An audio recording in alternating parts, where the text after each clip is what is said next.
Student, इस video का topic है relationship between HCF and LCM, यानी एचसीएफ और एलसीएम के रिलेशन के बारे में इस वीडियो में मैं आपको समझाऊंगा।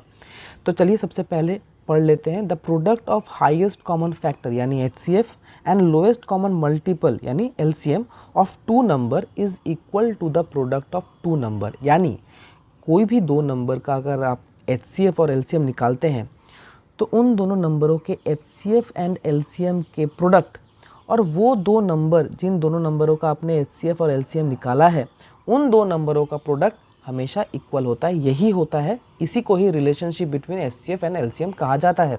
देखिए, कोई भी दो नंबरों का आप अगर एचसीएफ और एलसीएम निकाल लेते हैं और उन दो नंबरों को भी अगर आप मल्टीप्लाई करते हैं तो दोनों के जो प्रोडक्ट्स आएंगे वो इक्वल आएंगे। तो इसी फार्मूला से हम और भी कुछ फार्मूला निकाल सकते हैं। फॉर एग्जांपल मान लेते हैं कि क्वेश्चन में आपको एचसीएफ और एलसीएम दोनों नहीं दिया हुआ है, आपको दो नंबर दिए हुए हैं या दो नंबरों के प्रोडक्ट दिए गए हैं और एलसीएम दिया गया है, आपको एचसीएफ निकालना है। तो फार्मूला क्या होगा? फार्मूला लिख लेते हैं, HCF equals to product of two numbers को हमें डिवाइड करना होगा एलसीएम से, तब हम एचसीएफ निकाल पाएंगे। समझ में आया? ठीक उसी तरीके से अगर आपको एलसीएम नहीं दिया हुआ है, एचसीएफ दिया हुआ है, क्या कहा मैंने? एलसीएम नहीं दिया हुआ है, एचसीएफ दिया हुआ है और प्रोडक्ट ऑफ टू नंबर दिया हुआ है, आपको एलसीएम निकालना है, तब फॉर्मूला क्या बन जाएगा? Product of two number divided by HCF. इस तरीके से आप वर्ड प्रॉब्लम को सॉल्व कर सकते हैं। इससे रिलेटेड बहुत सारे क्वेश्चन आते हैं, मैं कुछ एग्जाम्पल के तौर पर ले लेता हूँ समझाने के लिए। क्वेश्चन को पढ़ लेते हैं। The LCM of two numbers is 60। LCM दिया हुआ है, एलसीएम है 60। In the product if the product of two number is 180। तो ये भी लिख लेते हैं, प्रोडक्ट ऑफ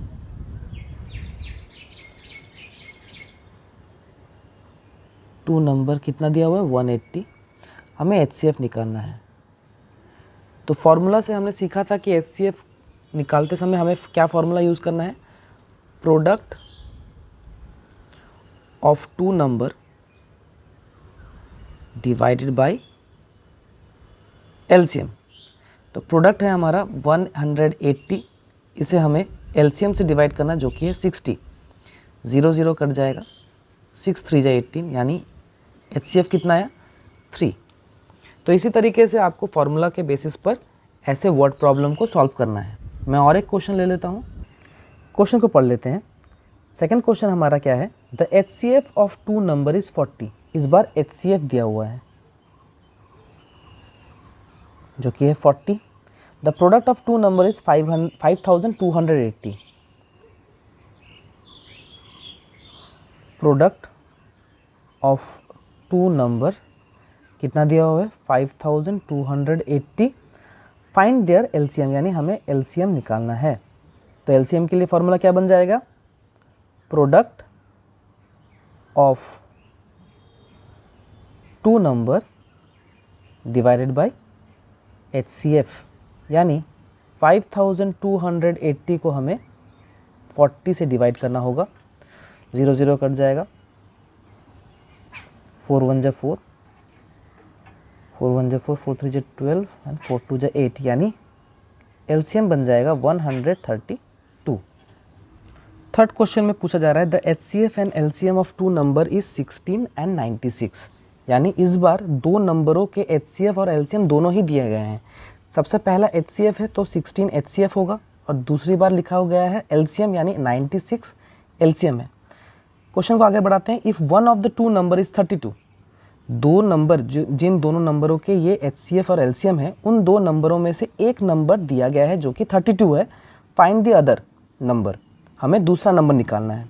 तो हमें फॉर्मूला तो पता है कि एचसीएफ और एलसीएम का प्रोडक्ट उन दो नंबरों के प्रोडक्ट के इक्वल है, बराबर होते हैं, राइट? इसी फॉर्मूला से हम इनके वैल्यूज़ को निकाल सकते हैं। ठीक है, तो एचसीएफ की जगह में 16 लिखते हैं, एलसीएम की जगह में 96। फर्स्ट नंबर पे आप लिख सकते हैं 32 और सेकंड नंबर आपको पता नहीं तो आप सेकंड नंबर ही लिखिए उसको, या तो आप उसे अननोन नंबर भी लिख सकते हैं। तो सेकंड नंबर निकालने के लिए आपको क्या करना होगा, HCF और LCM के प्रोडक्ट से आपको 32 मतलब जो नंबर दिया गया है उसे डिवाइड करना होगा। 16 2 जा 32 एंड 246 जा 92। तो सेकंड नंबर क्या है, 46। इस तरीके से आप रिलेशनशिप बिटवीन HCF और LCM के किसी भी क्वेश्चन को सॉल्व कर सकते हैं। आशा करता हूँ कि relationship between HCF and LCM से रिलेटेड सभी क्वेश्चन को मैं समझा पाया हूँ। अगर आपको ये वीडियो अच्छा लगता है तो प्लीज़ लाइक दबाइए और अपने दोस्तों से शेयर कीजिए। Thank you.